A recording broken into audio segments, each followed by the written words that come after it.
Well, hello. Welcome to American Reversion. I'm Steve Smith. It is April 4th, 2022, the first Monday of April. I hope you all had a good weekend. I did.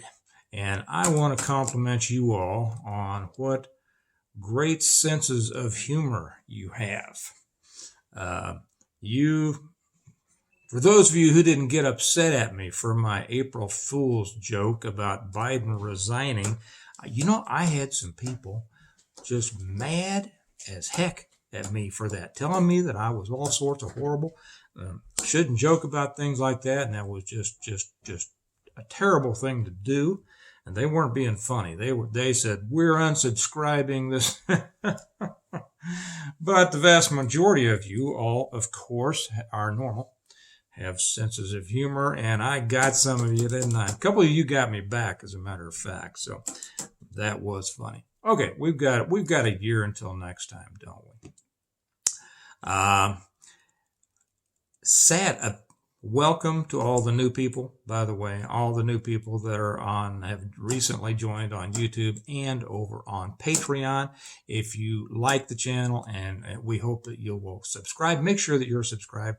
Hit the thumbs up and share it with your friends if you would, to get the word around, because we try to get our message around. That's the only reason that we do this, and to try to give information to people who may not have it, pass on things to you all that you may not have seen. And over on Patreon, we throw in a little bit of entertainment and extra stuff. It's kind of like the private club. And if you would like to support the channel, the link to Patreon is down here. You can join for $1 a month. Just pledge whatever you want to. Thank you all who are pledging more than that. It helps kind of support what we're doing here, and we appreciate it. Today, sadly, I need to talk about some things that I really would rather not. It seems ridiculous that I have to, but I have to. And that is everything about race. And I would like to say, no, not everything is about race, but it seems like almost everything is anymore. If it's not about race, it's about sexuality, it's about all sorts of things. And I would give anything if I didn't have to talk about it, but darn it, I'm going to. This is the third rail, right? It's the thing that you can't touch, you can't talk about. Well, I talk about anything. And, in my life, and people who know me will tell you that I don't shy away from expressing my opinions. Now, on this platform, I do have to temper my opinions. I know that. I do ask that everybody else kind of tempers there. Don't say anything, that will get the channel in trouble or or force me to have to take off your comment. There can be a lot of comments that might be exactly right, might be true, but that maybe I couldn't allow on there. I know, censorship, right? Well, but that's what we deal with. It's the platform that we're on. It's the reality that we have, and we're intelligent enough to be able to express our opinions and share our opinions and share our thoughts with words, right? With a lot of words, because we know a lot of words, and we can use those words judiciously. See that word, judiciously, so as to not jeopardize the vehicle by which we want to express them. So I'm going to get back to that in a minute. And I tell you what, I don't like talking about race, but my black friends talk about race to me more than I talk about it to anybody. And so, and they share a lot of things with me that they tell me are going on in the black community, thoughts in the black community, which I wouldn't know, because I don't spend time in the black community anymore. The black community, other than blacks and whites in the American community. That's the way that I look at it. I live in the American community. Well, we know that there are subsets of communities who self-identify. It's not us. It's not me putting them into a category. It's kind of a self-identifying, self-limited subset that many people, I know some people from my persuasion that put themselves into Irish Americans, and they see everything through that, through a green colored glasses, as it were. So I'm going to talk about this because we are getting hit right and left, and these are things that are being used, not so much against. Well, okay, they're being used against everyone. They're being used, as you know, I'm not telling you anything you don't know, as you know, to divide Americans, okay? To divide Americans. And the real subsets of Americans, or anybody else probably, I don't know, I haven't lived anywhere except America or the United States, is not about race. It's about, and I even hate the word culture or class or socioeconomic subgroup or whatever you want to term it. It's fine with me. But there are people who feel differently about things, and that's really where it comes down. Before we get into that, I want to talk about a couple of great things here. Sarah Palin has announced that she will be running for Congress out of Alaska. I think that's great. The only dumb move she ever made was running with that moron McCain. And, that got her in the spotlight and all of that. But she is a firebrand, has always been a firebrand. Some people don't like some things about her. Guess what? I can't find anybody that I like everything about, and probably you can't either. That has been one of the problems on our side for a long time. It's why we have gone down into the ditch, because we didn't support people, because maybe there was something about them that we just didn't like. Or whatever it was. Well, Sarah Palin is a fighter, and we need more fighters on the R side. And I'm not an R. I am an independent. But she has been a fighter forever, ever since she first took political office up in Alaska and took those oil guys or the energy people to task up there. When she hit I don't think there's anybody except for Trump himself probably who has had more of an impact on nationwide, on the surface, okay? There's a lot of them been doing some dirty dealing underneath, but on the surface, I don't think there's anybody that's had more of a positive impact on politics other than Trump than Sarah Palin. So she's jumping into the race up there. I hope that she wins. This thing has been kind of migrating there. Maybe it's because I'm pounding on the table. And she's running for Congress. Remember I said last week that the women in Congress, the conservative women in Congress, had really been stepping up. They were bringing most of the firepower and the things that needed to be done to what needs to be done. Who are they? Marsha Blackburn is one. What is her name? The blonde that... I wish that... I don't. And then Beaupert. Lauren Beaupert? And Marjorie Taylor Greene. That's who I was thinking about. Matt Gaetz. He has done an excellent job recently. We have always had representatives who get up there and talk a good game, and then they start to kind of play loose later on. Sometimes I think the women stay at it more than the men. So I'm glad to see that Palin is getting into the race. The next thing, and here also is some good news for everybody who says that politics don't matter and all the world's going to hell and we can't stand up against Soros and the Bond villain, whatever his name is, Klaus Schwab. Guess what just happened over in Hungary? You may have heard about this. Orban wins. Orban is the conservative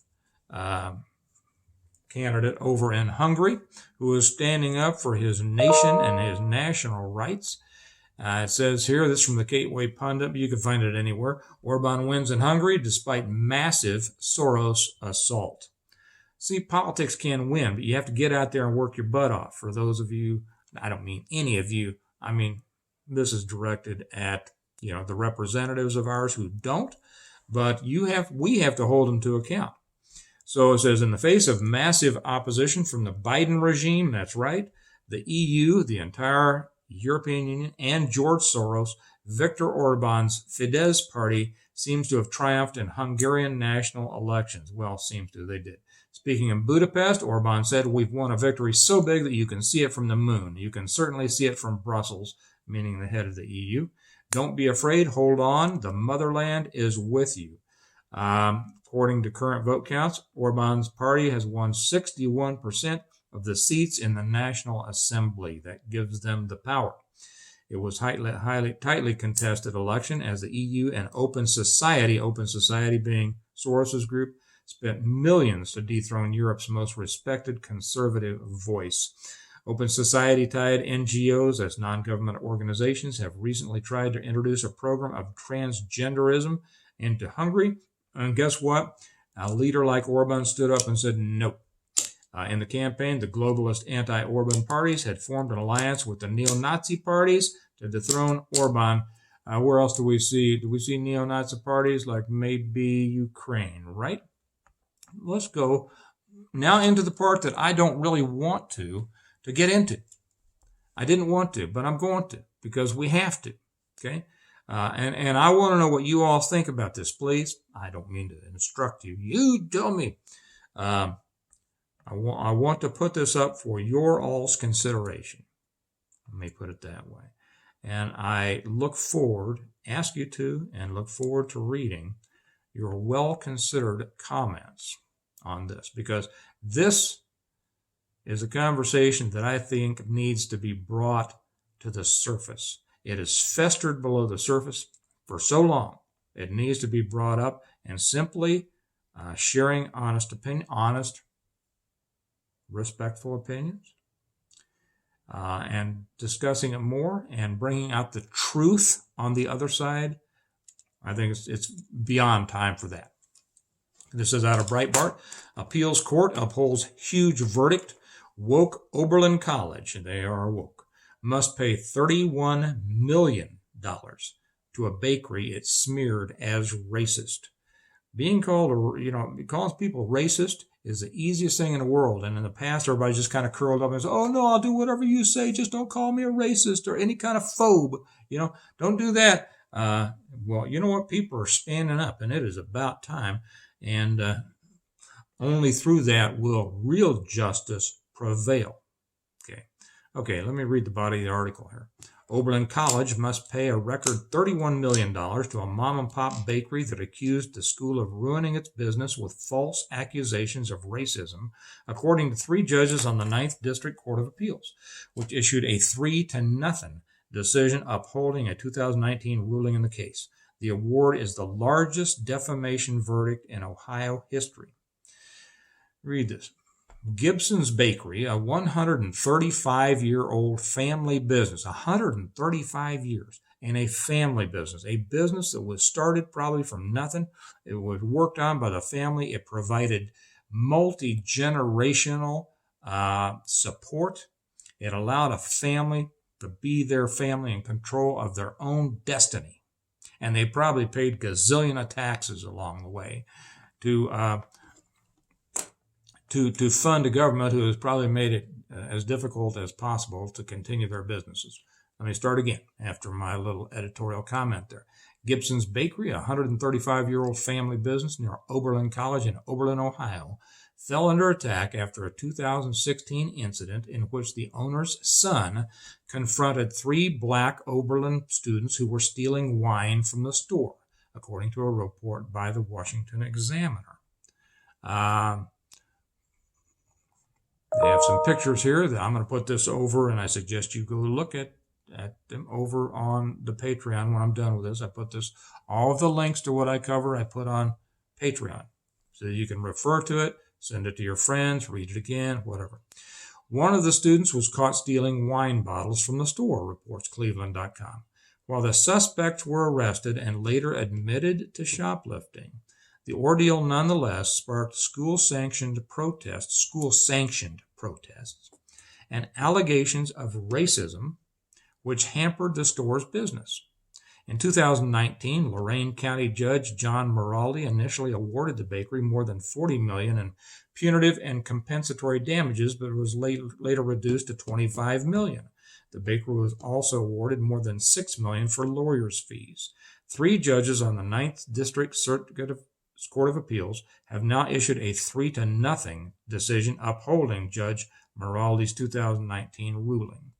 At trial, it was absolutely clear to the jury, as reflected by the verdict, that there was not a shred of truth in the vicious statements about the Gibsons and that the college caused the devastating harm.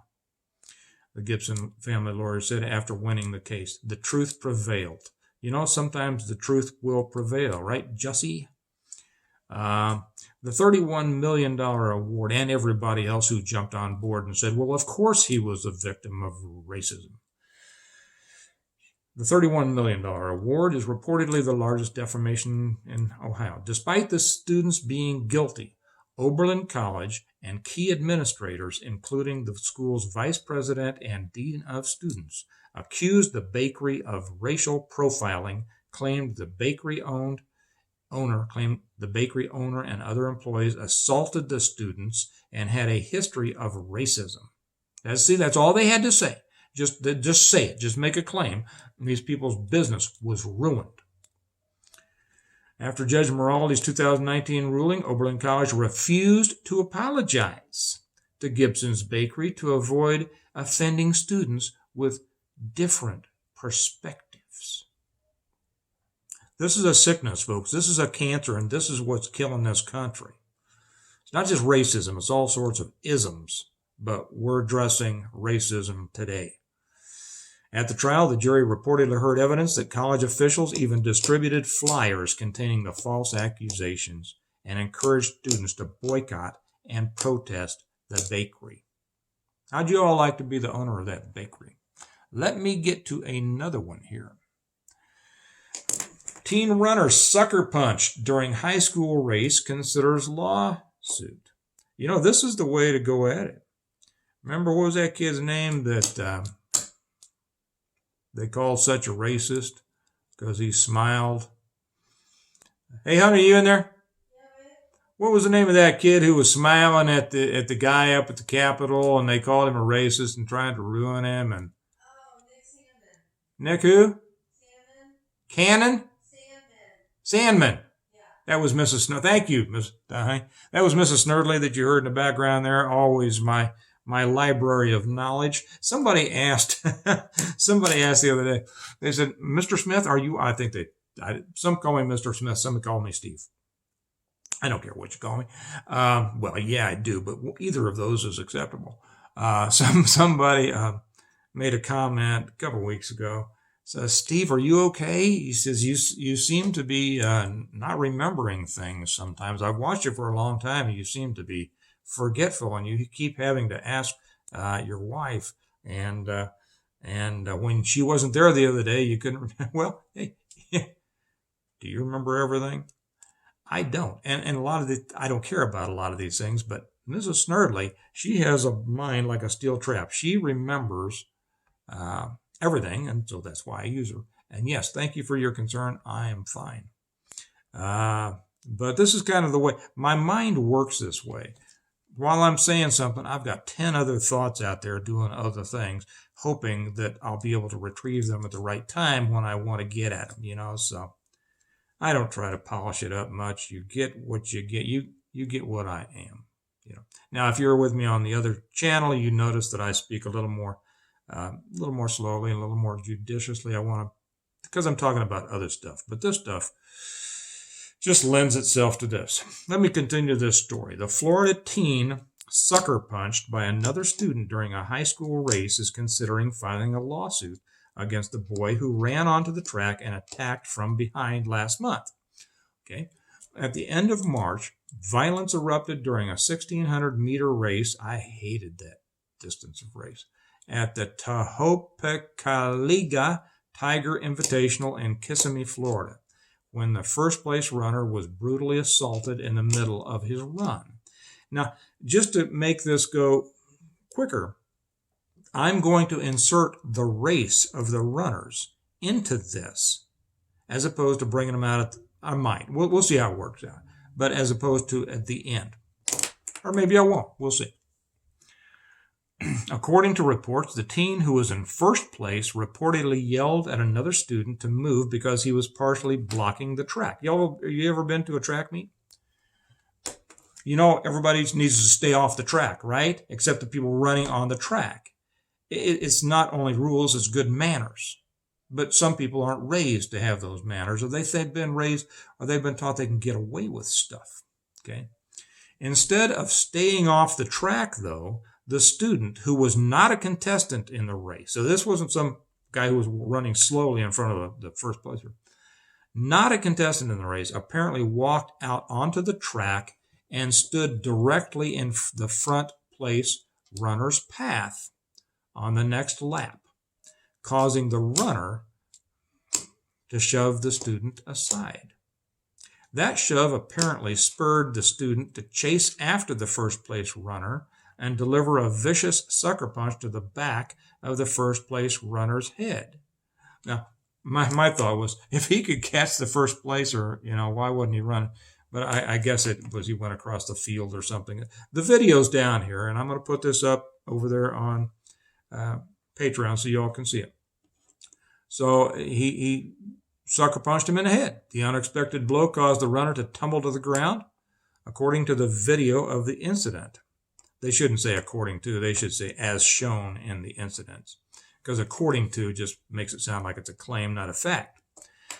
Attorney Nathan Carter later told TMZ that the assaulted runner suffered a concussion and is now considering a lawsuit. Good. You ought to sue. Well, the kid probably doesn't have any money. His parents, who knows? The school, maybe, because failure to keep proper conduct. And you can say, well, you can't control what kids do. What? Our school did. How about your school? Carter also noted that the police spokesman who said the assaulted runner was not interested in pressing charges was incorrect. Listen to this now. The family has read reports that the OCSD, someplace sheriff's department, claims my client refused to press charges. That is false. Carter added that the reason no charges were immediately filed is the sheriff's deputy threatened to arrest the victim, too, if he pressed charges. The attorney said the prosecutors later told the family that the police officer was wrong, and it now appears official charges against the attacker have not been ruled out. What's the deal on this? The race of the runners. Just go check out the video. I won't say anything more about that. Okay, we are told here now. What about that Will Smith? I swore I wasn't going to say anything about Will Smith. I don't care. I don't like him. I've seen one movie he was in. It wasn't bad. It was, what was the one? It was Enemy of the State. It was a good subject matter. And Gene Hackman, of course, carried that. I have never been able to see Will Smith as anything but a kid, even though I never watched that show that he was on as a kid. He's kind of like Tom Cruise in that regard. I cannot see them as adults just because the way they act, So, Professor, this is from Breitbart. Will Smith Oscars slap was triggered by 400 years of black erasure and black silencing. Well, let's see.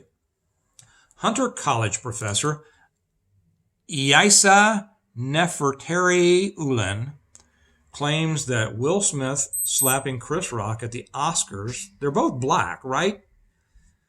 Last week was triggered by 400 years of black erasure, black marginalization, black silencing, and the stereotyping of black people. You have got to be kidding me. Let's find out if she has a case or not.